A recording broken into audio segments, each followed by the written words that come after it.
15 August ते 17 August दरम्यान अंमली पदार्थ विरोधी जनजागृती उपक्रम पोलीस विभागाच्या माध्यमातून राबविण्यात येत आहे। आज अंमली पदार्थ विरोधात सर्व कर्मचाऱ्यांनी शपथ घेतली। तसेच शालेय महाविद्यालयात विद्यार्थ्यांना अंमली पदार्थ विरोधात जनजागृतीपर मार्गदर्शन करण्यात आले।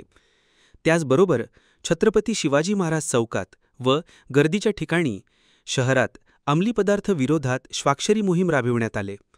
या मोहीममध्ये पोलीस उपविभागीय अधिकारी अण्णासाहेब घोलप, पोलीस निरीक्षक मधुकर साळवे, स्थानिक गुन्हे शाखेचे पोलीस उपनिरीक्षक जितेंद्र वल्टे, पोलीस उपनिरीक्षक भुसारे यांच्यासह कर्मचारी संतोष पारधी, संदीप भुई, ज्ञानेश्वर जवागे, कृषी उत्पन्न बाजार समितीचे संचालक doctor Vicky snare, Yashwant Chaudhari nursing कॉलेजच्या विद्यार्थिनी, महाविद्यालयातील विद्यार्थी, येणारे जाणारे युवक यांनी स्वाक्षरी मोहीममध्ये सहभाग नोंदविला।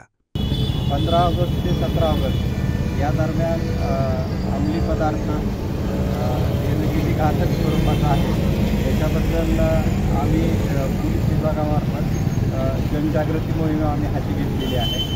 यामध्ये शाळा, कॉलेजेस, त्याच्यानंतर शहरातल्या प्रमुख गर्दीच्या ठिकाणी आज आम्ही स्वाक्षरी मोहीम राबवली आहे आणि बऱ्यापैकी तरुणांनी या आमच्या उपक्रमाबद्दल या ठिकाणी आले, त्यांनी स्वाक्षऱ्या केलेल्या आहेत आणि आम्ही त्यांना अंमली पदार्थाचं सेवन केल्यानंतर काय दुष्परिणाम होतात याच्याबद्दलची आम्ही माहिती त्यांना समजावून सांगितली।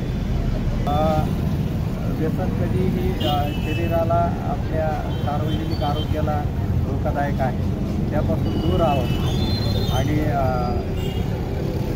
पोलिसांना ज्या ज्यावेळी अशा मोहिमा आम्ही राबवतो त्या त्यावेळी आम्हाला सहकार्य करावं।